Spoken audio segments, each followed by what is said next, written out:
besertaku selamanya. Oh, firman-Mu pelita bagi kakiku, terang bagi jalanku. Kita berdoa. Kami bersyukur ya Tuhan, di malam hari ini kami boleh berkumpul di dalam rumah Tuhan di tempat ini. Kami percaya Engkau Allah yang hadir di tengah-tengah kami, dan kami percaya Engkau Allah yang menjamah hati kami. Kami yang lemah boleh dikuatkan, kami yang susah boleh dihiburkan. Dan kami bersama-sama berdoa ketika kami akan membuka Alkitab, membaca firman-Mu ya Tuhan. Biar Roh Kudus bekerja di tempat ini. Roh Kudus menolong kami mengerti kebenaran firman Tuhan. Dan Roh Kudus biar menolong kami menghidupi kebenaran firman Tuhan. Dan menolong kami melakukan kebenaran firman Tuhan yang kami tahu, yang kami percaya, kami boleh lakukan ya Tuhan. Berkati pemberitaan-Mu, pemberitaan firman-Mu pada malam hari ini. Dan kami menyerahkan diri kami di dalam nama Tuhan Yesus Kristus. Amin. Silakan duduk Bapak Ibu, saudara-saudara sekalian. Shalom saudara-saudara. Satu sukacita boleh kembali ke tengah-tengah saudara-saudara. Dan bersyukur saudara-saudara bahwa di malam hari ini beberapa saudara baru pulang kerja. Dan kemudian saudara datang ke dalam rumah Tuhan untuk berdoa, untuk bersama-sama kita belajar kebenaran firman Tuhan. Saudara-saudara, pada malam hari ini saya diberikan satu tema, yaitu Mazmur 12. Pada waktu saya mendapat tema ini, saudara-saudara, maka saya mulai membaca Mazmur 12 dan kemudian mulai merenungkan bagian firman Tuhan ini. Dan saya rindu saudara-saudara, kita bersama-sama membuka Mazmur 12. Dan malam hari ini saudara-saudara, coba kita membaca bagian firman Tuhan ini pelan, saudara-saudara. Karena Mazmur penuh dengan nuansa yang puitis, sehingga pada waktu kita membacanya kita bisa merasakan akan apa yang sebenarnya pemazmur sedang tulis bagi kita. Baik, saudara-saudara, kalau sudah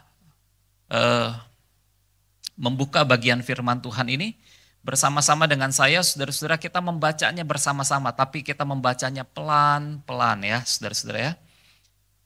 Mazmur 12. Sama-sama 1, 2, 3. Untuk pemimpin biduan menurut lagu yang ke-8 Mazmur Daud. Tolonglah kiranya Tuhan, sebab orang saleh telah habis, telah lenyap orang-orang yang setia dari antara anak-anak manusia. Mereka berkata dusta yang seorang kepada yang lain. Mereka berkata dengan bibir yang manis dan hati yang bercabang. Biarlah Tuhan mengerat segala bibir yang manis dan setiap lidah yang bercakap besar. Dari mereka yang berkata, dengan lidah kami menang, bibir kami menyokong kami. Siapakah Tuhan atas kami? Oleh karena penindasan terhadap orang-orang yang lemah, oleh karena keluhan orang-orang miskin, sekarang juga aku bangkit, firman Tuhan. Aku memberi keselamatan kepada orang yang menghauskannya.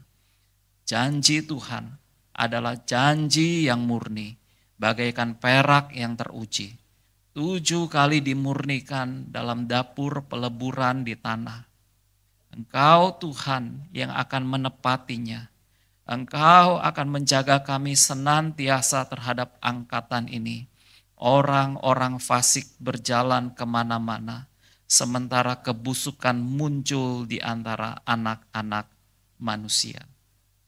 Saudara-saudara, pada waktu saudara-saudara membaca Mazmur ini, kira-kira apa yang saudara rasakan?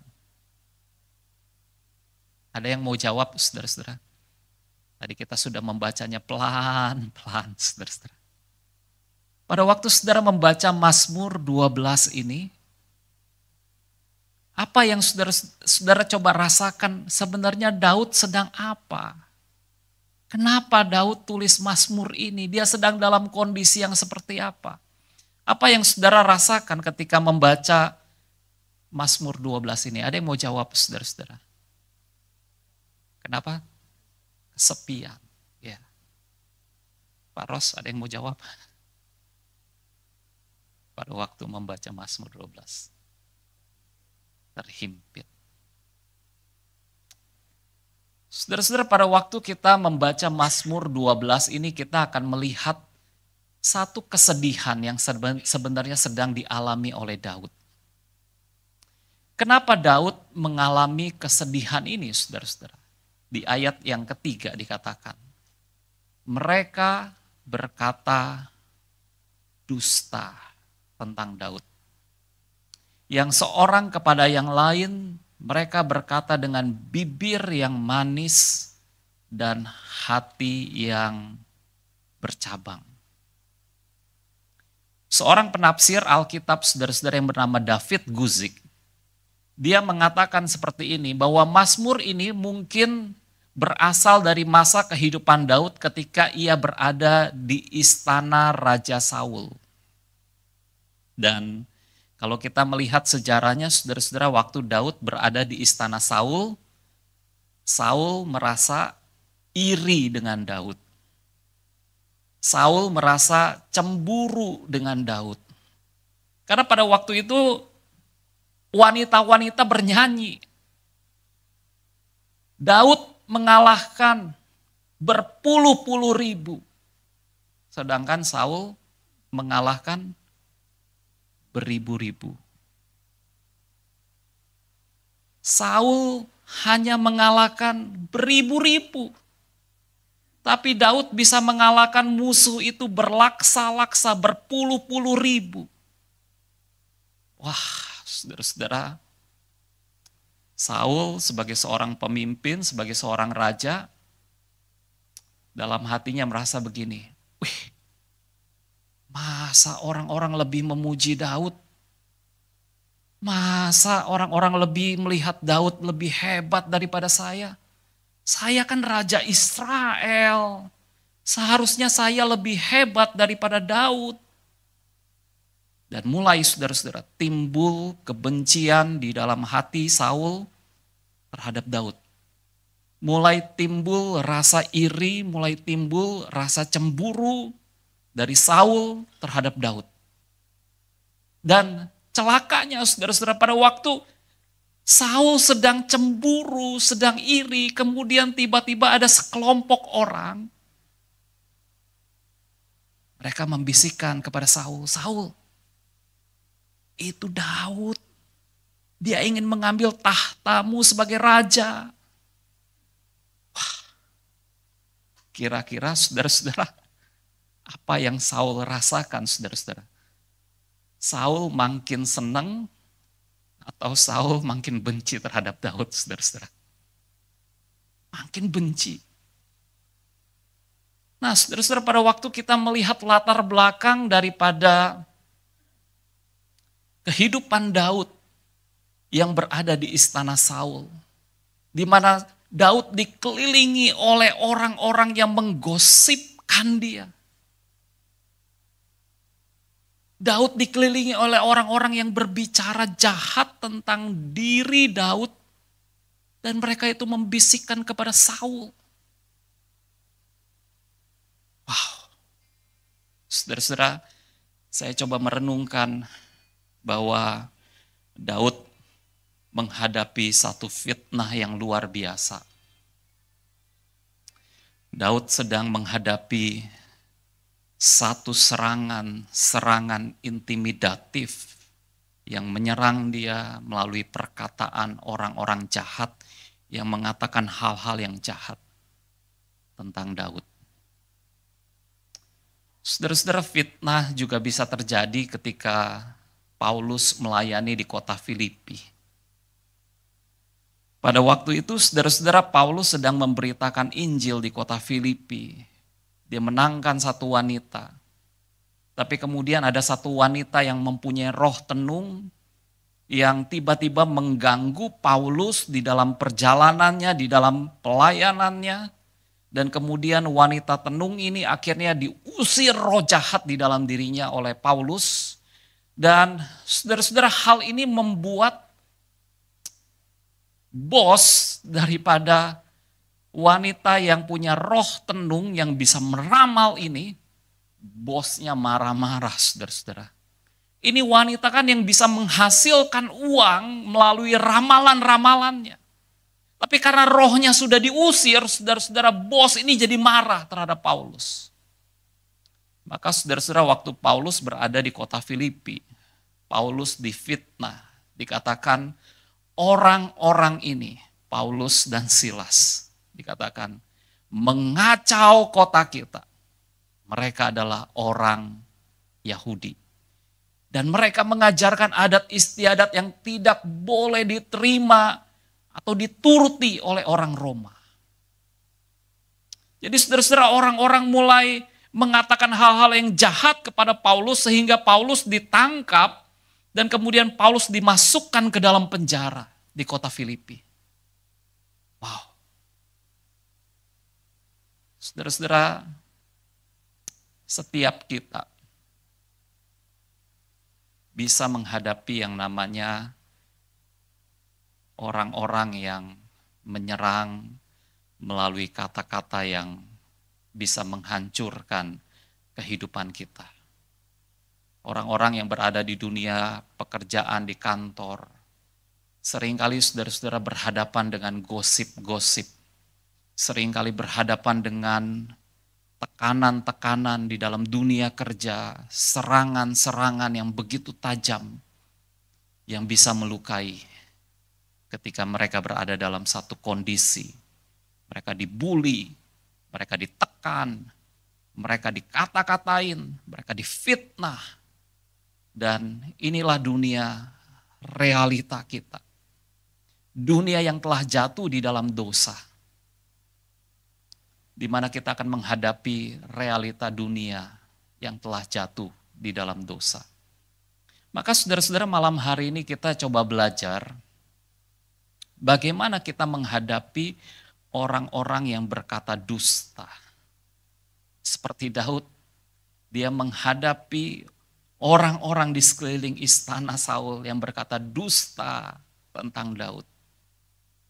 Yang pertama, saudara-saudara, kita perlu membawa pergumulan kita kepada Tuhan. Berkatalah dengan jujur kepada Tuhan tentang apa yang kita rasakan.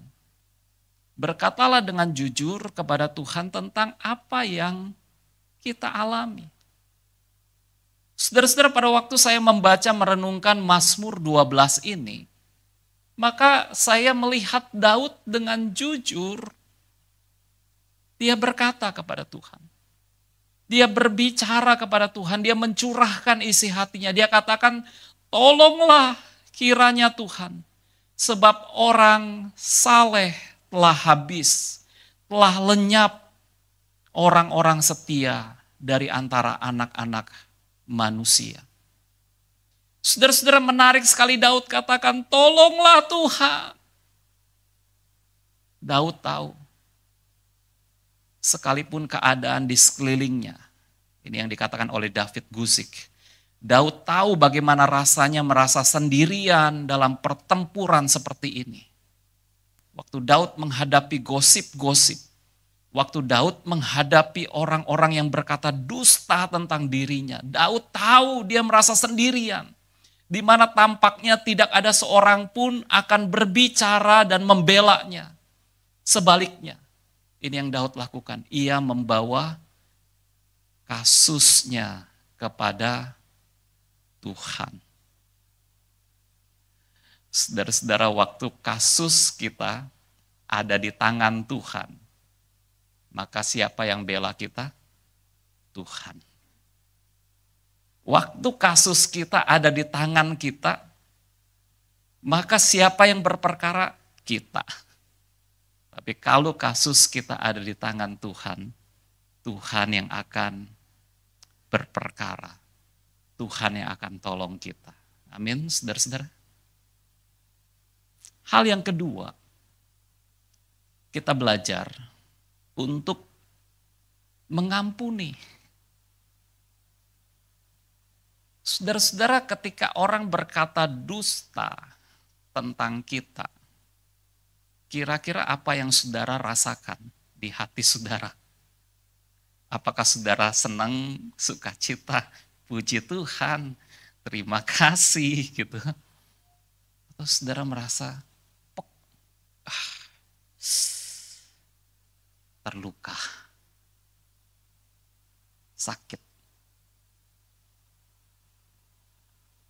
Saudara-saudara, saya coba membayangkan apa yang Yesus alami ketika dia ditangkap dan kemudian Yesus dibawa ke satu tempat pengadilan mahkamah agama. Dan Yesus juga mengalami keadaan di mana dia difitnah. Saudara-saudara, orang-orang berkata hal-hal yang jahat tentang Yesus.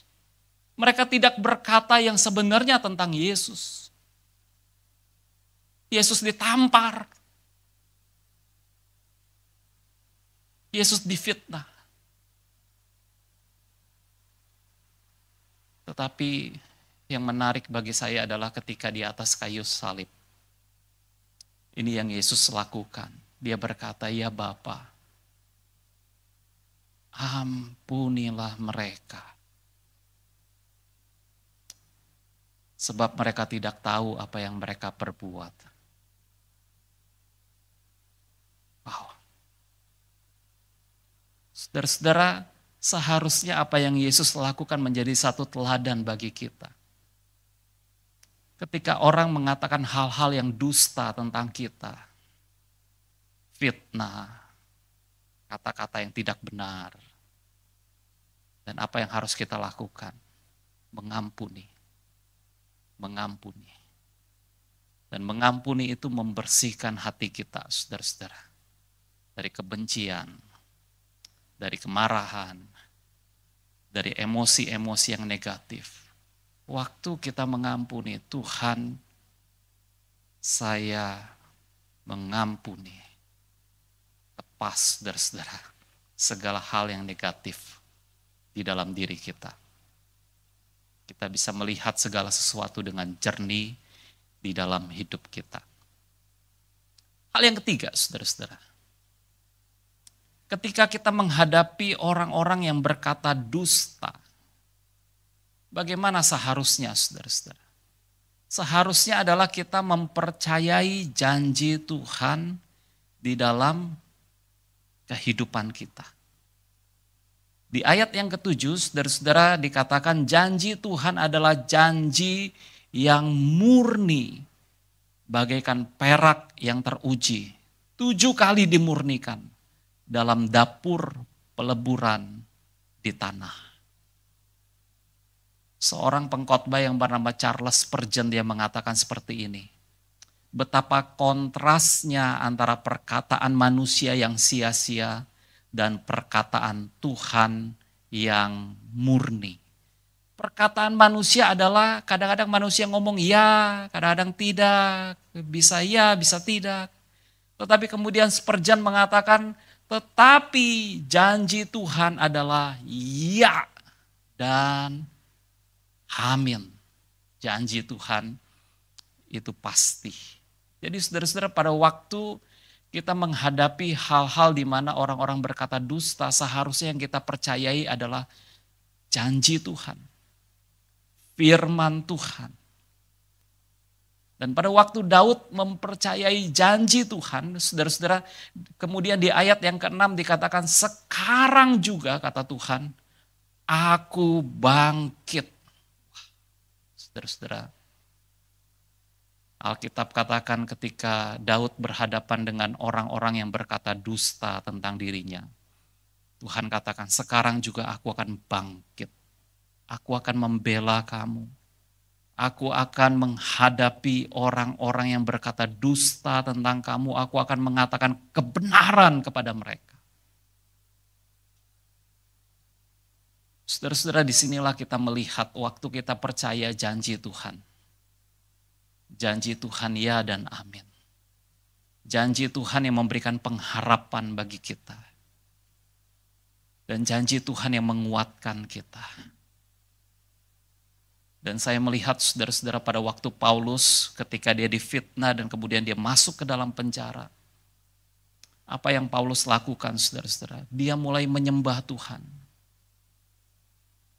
Kalau Paulus mungkin dia tahu lagu Haleluya 12 kali dia akan nyanyi. Haleluya, haleluya.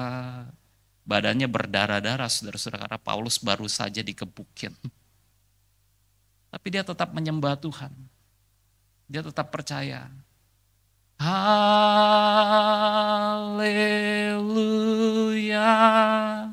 Dia tetap percaya Tuhan baik. Dia tetap percaya Tuhan menyertai dia sekalipun dia menghadapi hal yang buruk, masuk ke dalam penjara. Dia tetap menyembah Tuhan, dia tetap percaya janji Tuhan. Haleluya. Haleluya. Dan pada malam hari itu saudara-saudara kuasa Tuhan turun di dalam penjara Paulus. Dan pintu-pintu penjara terbuka. Saudara-saudara, saya percaya bahwa ketika kita berhadapan dengan hal-hal yang seperti ini bukan hal yang mudah. Tapi hari ini saudara-saudara kita sama-sama belajar. Yang pertama, kita perlu mencurahkan hati kita, bawa pergumulan kita ke hadapan Tuhan.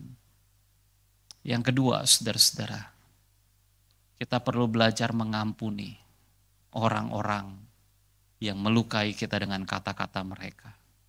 Dan yang ketiga, percaya akan janji Tuhan yang memberikan pengharapan, pertolongan dalam hidup kita. Kita tundukkan kepala, kita berdoa. Bapa, kami bersyukur buat kebenaran firman-Mu malam hari ini. Tuhan, tolong kami. Kami berhadapan dengan realita, terkadang hal-hal yang bisa melukai kami, menyakiti hati kami. Tuhan, tolong kami, untuk kami belajar bersandar kepada Tuhan, mengampuni, percaya kepada janji Tuhan. Terima kasih Tuhan Yesus. Dalam nama Tuhan Yesus Kristus kami berdoa. Amin.